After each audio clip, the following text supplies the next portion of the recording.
We have had a fantastic visit here in Cuba. There are opportunities for us to increase our agricultural trade into Cuba. The first step would be to go back and lift the current restrictions and go back to where we were under President Obama.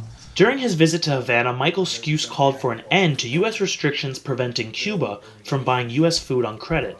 Scuse sat down with Belly of the Beast. The states still, to this day, want the ability to have open trade with Cuba, minus the current restrictions that we have on financing.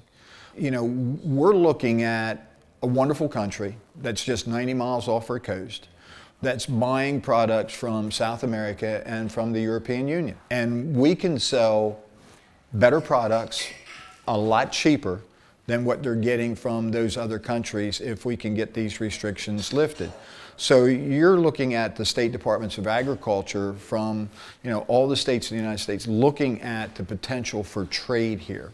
At one point in time, I think we had about $650 million worth of trade.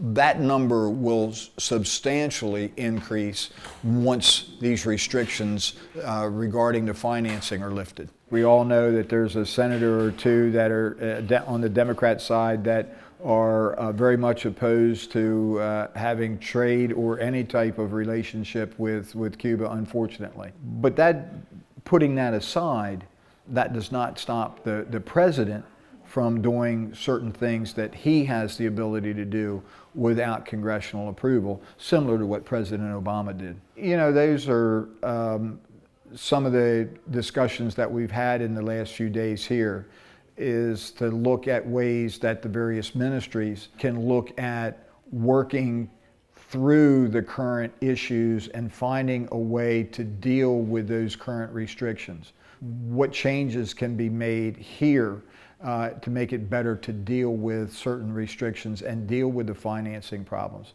So, we were very impressed with the discussions that we had with the various ministries looking at ways to solve some of those problems. And the meetings were all very, very positive. Some of them, like with the Biotechnology Center this morning, extremely interesting, the great work that the center has done for human health and for animal health, what they did and how they created the vaccine for COVID, for example. Some of the things like the swine fever that they developed, the vaccines that help eliminate tick-borne issues in cattle, and then look at the biotechnology side for plants. So, the meetings have been really, really informative for our side about the great work that's being done here. I think when you look at the relationship that Cuba has with other countries and the financing that's taking place with the products that they're buying from other countries, I don't know of any, and I have not heard of any issues with any of these companies in other countries getting payment for the products that they're sending. Sussex County, Delaware is the largest poultry producing county in the entire United States.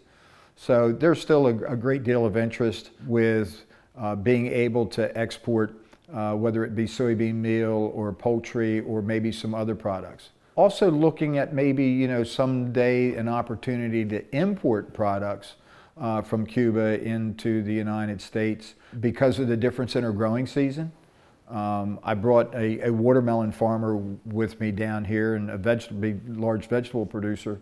There are opportunities maybe for Cuba to produce certain products down here when we can't in the United States and export those to the United States. And when we look at trade, as I've always said, trade needs to be a two-way street, not a one-way street. So we just don't want to import or export products to Cuba, but we need to actually look at products that we can import. Some of the exotic fruits that are grown here that we can't get in the United States would be another good example. What comes next? Unfortunately, these policies have been in place for 60 years now.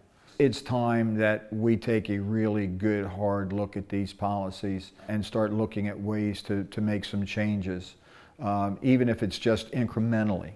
But to start looking at ways to make some changes so that eventually at some point in time we can normalize relationships between the two countries.